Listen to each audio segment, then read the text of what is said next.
Yo, so the opinions and views expressed in this podcast are that of our own and the future Bachelor podcast only, and not affiliated with any outside party or entity or anything like that. This fun podcast, though, may include some adult language. Future Bachelor podcast. What made you go yikes this week? Well, this kind of gets in a little bit to some of our Bachelor Nation news, because as we had talked about, Katie had been doing her 12 days of messy, which already was kind of yikesy to begin with, because she was definitely, pinning different men to different Taylor Swift songs. Some of them were like, nicer interpretations than others. Some were kind of shady, to the point that, I Knew You Were Trouble was for Thomas, and Becca unfollowed Katie, I believe, because that's her man, and she's not going to have, Katie, saying that kind of stuff about him. But she just ended her 12 days of messy with a very big reveal that she's now dating John Hersey, who was the cutie pie who, I forget like how he came in for her season, but he was just super sweet. I just remember loving him. And when he was let go early in the season, I was like, justice for John, and justice has been served for him, I guess. But for Blake, the timelines are getting a little close, because I guess she was seen, because she had hung out with John and his friends, close to the Blake is saying that she emotionally cheated on him. Right. And he unfollowed her, right? Right. Yeah. So dude, she lived up to this 12 days of messy name. Yeah, for real. Very messy. Things got very messy. I know. And I mean, good for her and John, but she released this whole montage of their dating history. I'm like, you guys can't have been dating for this long. You guys were, I think they talked about their breakup end of October. It's been a little less than a month. It would probably be a month as of when this podcast records, or maybe releases. So it's kind of all right, how much talking to John were you doing towards the end of your engagement or whatever? Well, since we're already talking about Bachelor Nation news, I guess it's that time to talk about the Bachelorette on our show. It is indeed. Yeah, and this is something we've been putting this part of the segment on YouTube, to our Bachelor talk. So shout out to everybody that's finding us on YouTube. If you're here, I just think it's appropriate now to say subscribe to us and give us a like. That's the stuff they say. So welcome to our channel type stuff.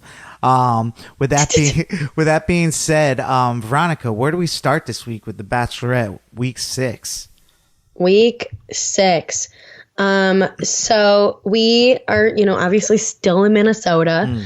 The show starts with several of Michelle's former students coming in, and they are pretty much evaluating all the guys left. There's 8 guys left, evaluating them to see who they're going to send on the first one-on-one date of the episode. So essentially, this is ABC's last chance to get as an advertisement for Clayton to be the Bachelor that we already know he's going to get. This episode, I would say a good 45 minutes, if not more, is dedicated to Clayton and just trying to make us fall in love with Clayton. Exactly. And it starts with these kids. I mean, I would say that maybe a little bit starting to, but I mean, if you can't do that, he's been on the show for a while. It's not like he went home fast or anything like that.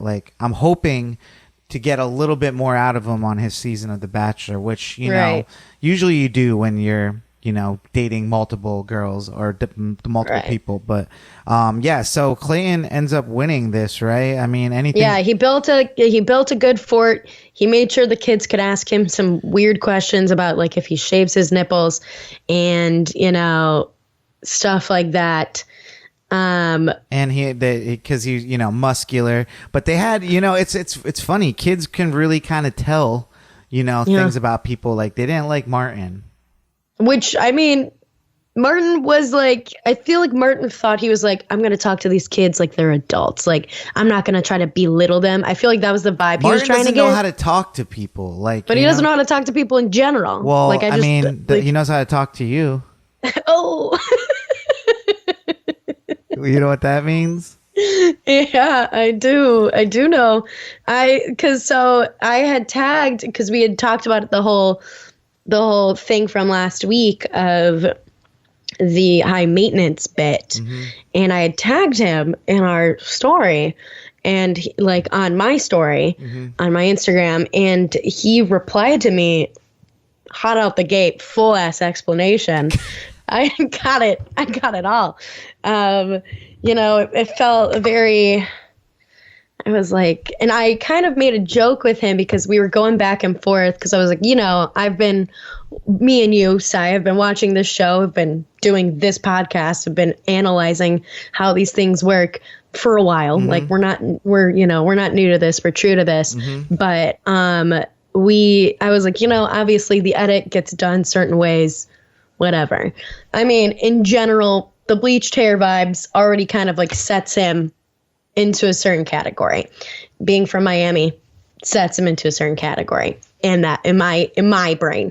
But like, we went back and forth and we talked, and he definitely, talked about how the show is good at making people look a certain way, blah, blah, blah. It can be, he even sent me a little voice thing of him being all like, it's like sociopathic almost.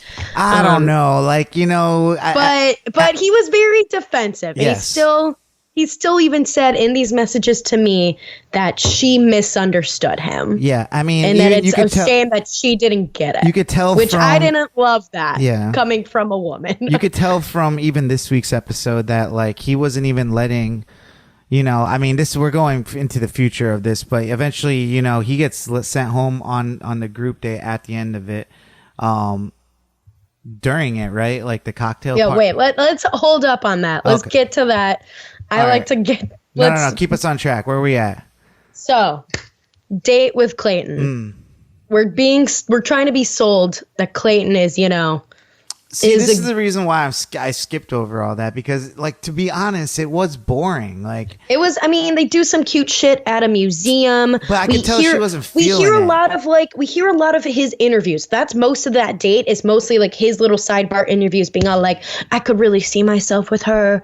Blah blah blah. Like, I really want a family. I really want kids. See, this is a prime example. This is a prime example of if they like you, you get a good edit. Like, they could have easily had like some wonky music in the background as he's like doing things like doing goofy shit, like in the background, and then making him look all dumb if he was like an asshole or something. But because he's the next Bachelor, this is the type of edit you get, even when you can tell that this girl is really not like, she's being nice, she likes you. I think she enjoys spending time with him, and I think she does really enjoy the fact that he's good with kids, and good especially with like her, her students. Yeah.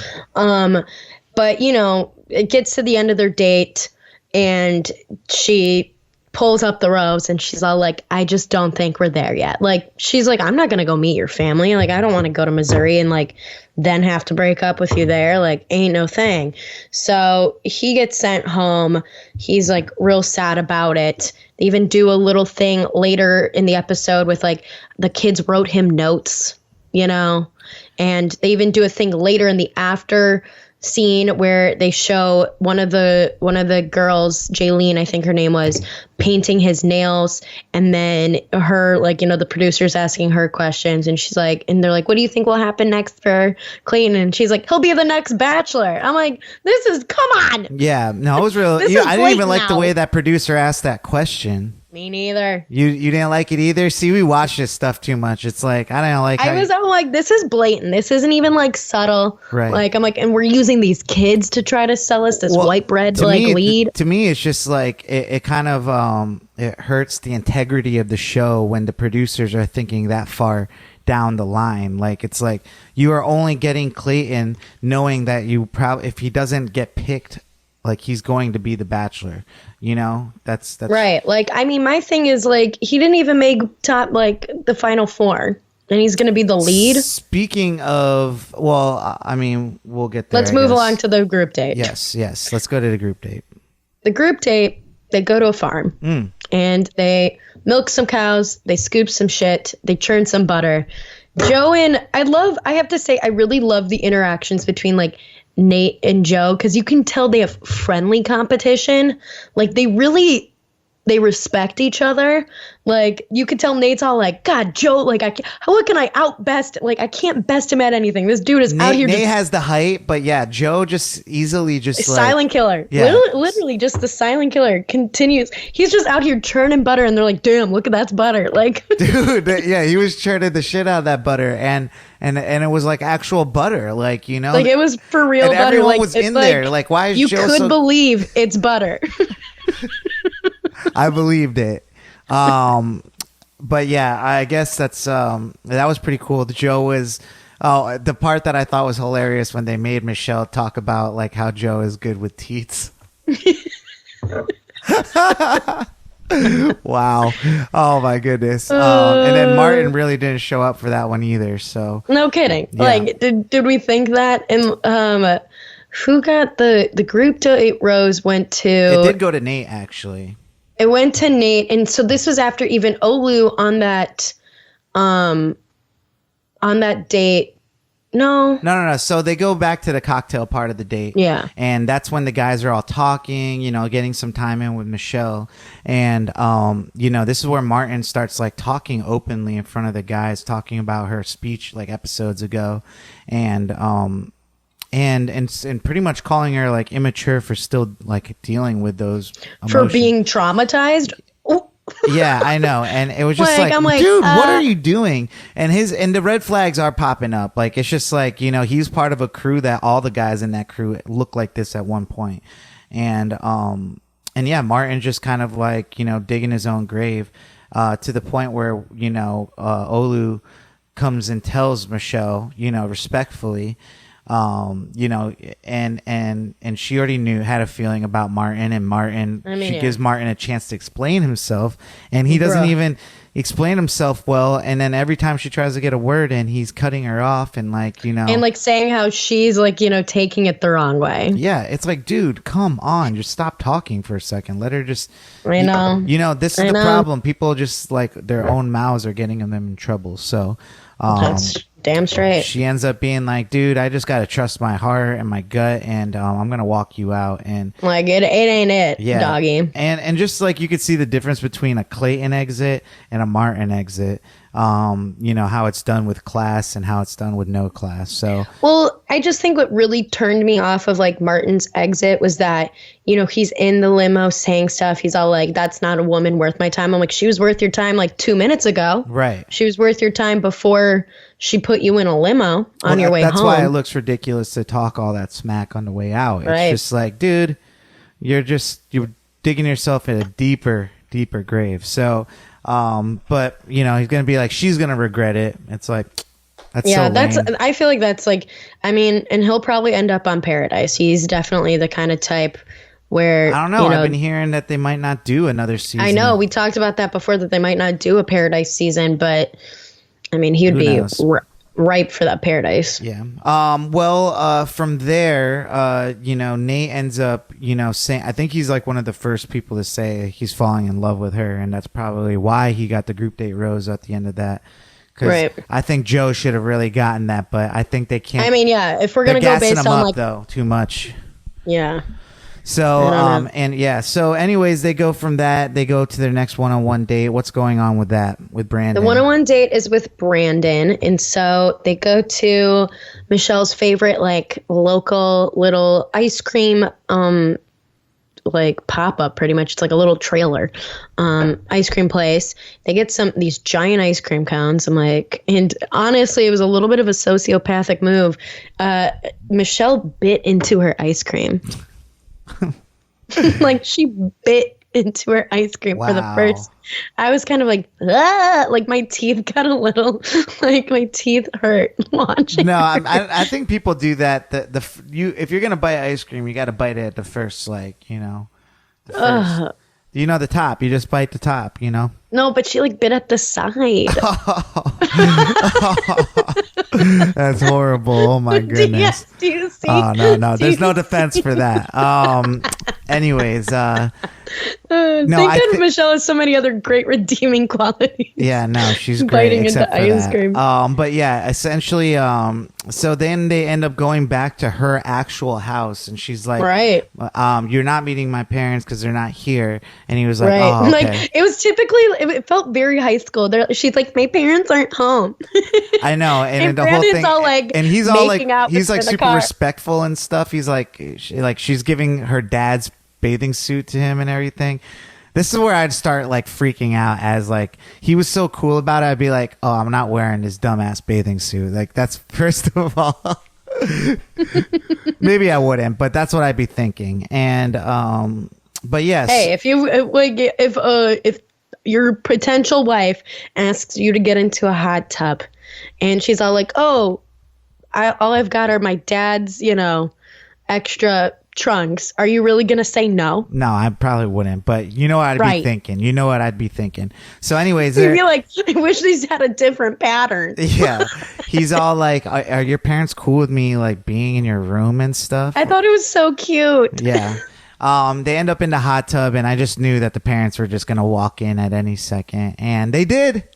They walk in, and it's very awkward, but they get dressed and they meet the parents, and he kills it. He kills it. He asked for like time with them alone. Like he was like, Michelle, can I talk to your parents alone? Which I thought was like a great move on his part. Like he didn't have to be prompted by them or anything. He was just like, let me give him a lowdown. And I thought that was a great move, because like I feel like he definitely comes off as like such like boyish, because he's got like a little baby face. He's a little bit younger than her. He just kind of has like that boyish charm to him. But I felt like that really showed that he still like he does have maturity, and he is like, in it to win it. Yeah, I mean, one thing that she said about him that made like complete sense is like he shows her how much he cares. Like, he's around, he's there, and it's a lot more than a lot of other people are doing for her probably. Even though she has connection with people, like she knows like it's all good when it comes to him. So he gets the rose, and he sticks around over Clayton, which is pretty incredible. So shout out to him. So here we come to rose ceremony. Well, yeah, nothing really happened at the dinner. They just kind of talk more, and he kills it. Pretty much, he's like, I'm like falling in love with you, and she's all like, I'm like tripping, falling in love, like whatever. It was great. It was cute. The rose ceremony comes. Two of these boys already have roses. So 4 of the guys are left with 2 roses there, waiting to send 2 men home. And at this point, we know Joe is getting a rose. So we know it. Like, it's a given. Yeah, like, it's really down to 3 men. And, she ends up picking, I mean, what is the guy? Rodney. Yeah, I wasn't expecting that. But I was not expecting that either. We have been pinning him as being, like, headed to the friend zone or in the friend zone. Well, he's going home next week after... I feel like some of those previews showed like some, I don't know, with his family, but it looks like everybody's family is going to get a little tumultuous. But and they're all I love Olu, so I'm really sad that Olu went home. And I feel really like thought he was going to get a rose just for telling and getting what's his name out of here. Well, I also thought they had like an emotional connection like from these past couple of weeks, but I guess not enough. And I really am surprised that like over Olu, it's Rodney, but I don't know. I think she just had more of a chance to get to know Rodney. I mean, I don't know. Maybe she just wants to give Rodney more time, Right. It's true. More investment there.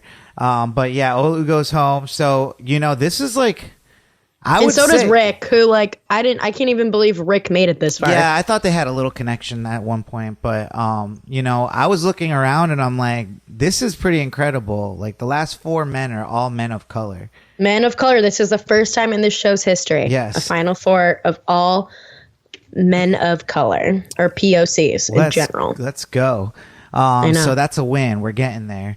And then next season's gonna be a white man, the whitest of white men. And then reset all the progress. Right. But no. Well, guys, I mean, that's pretty much it. I mean, we did talk about like previews of next week showing all these families look mixed. It looks like. Do you think that's Joe's dad talking about him not being ready, or whose dad do you think that was? Maybe Joe's dad. That was my guess. Maybe Joe's dad. And then it looks like Rodney's mom is going to get upset because she doesn't want his heart broken and some shit.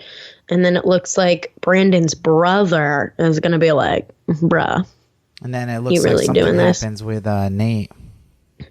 Right. So. Right. Looks like there's going to be, and she's got a pretty strong connection with all these last 4 that she has left, supposedly.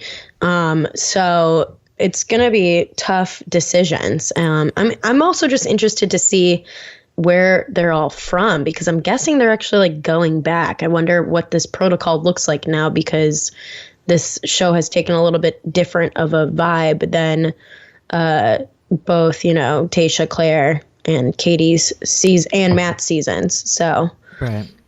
Well, V, do we have any other news coming out of Bachelor Nation? A lot of stuff this past week, but big news. Zach and Tasha broke up. Oh, wow. They had been engaged / together for a year. People said, I think there's a lot of stuff going around that they, were getting into a lot of fights. He was getting jealous of her success. And she's been, super busy doing the show, doing like other speaking engagements, doing other entertainment based things. And people said that there was like, he kind of was acting sort of rude to her, like even when they ran the marathon together. So yeah, definitely sad stuff. Everyone loved his speech at the end of her season, like when he proposed and everything. But I feel like I was one of the people who didn't really want him to win. Yeah, I mean, I didn't see that forever love between them. I mean, It's not like sometimes you see that and it just really doesn't. I saw a for now love. Yeah, I mean, it's hard. It's really hard. Like, when with like leads like that, like almost you have to be like, it's almost like they're the president of like, and they have to be like the first man or whatever, because right. And I just feel like his kind of personality couldn't handle that. I think, he would get a little angry and stuff and wanting to also shine in the light a little bit with her, but I don't know. Yeah, I mean, well, anything else out of Bachelor Nation? Well, we talked a little bit about it last week, but also part of Hannah Brown's book, she talked about, I guess there was this horrible thing that happened with her aunt and cousin back, like growing up when she was like, I think a teenager and stuff, that they were murdered as part of this crazy thing. So now all these like Bachelorette contestants or leads are coming out with books or memoirs of sorts, or like, their life lessons, which feels a little silly to me because most of them are like, maybe 30. But yeah, sounds like Hannah Brown's been through it. But yeah, sounds crazy stuff. Well, V, that will wrap it up for Bachelor Nation stuff. Catch us next week. We're getting to the end of Bachelorette this season, and it's looking like I really don't know who she's gonna pick. I mean, Joe seems like the obvious front runner, but I do love Joe. I do love Nate. I love Brandon too. I don't know, like, because Brandon already kind of got the nod of approval, because Brandon asked he's like, if I'm here still, I'm old school, I want to, get your guys' blessing from her parents. And they're like, if she wants to be with you and you're here still, like, we fully will support her, because whatever, they liked her and they liked him. So I think that's a good sign for him, but I don't know if that gives him a complete leg up over a Joe or a Nate. I feel like Rodney is a dark horse. Like I just don't see him making it past next week. Well, that'll do it. Bachelor Podcast.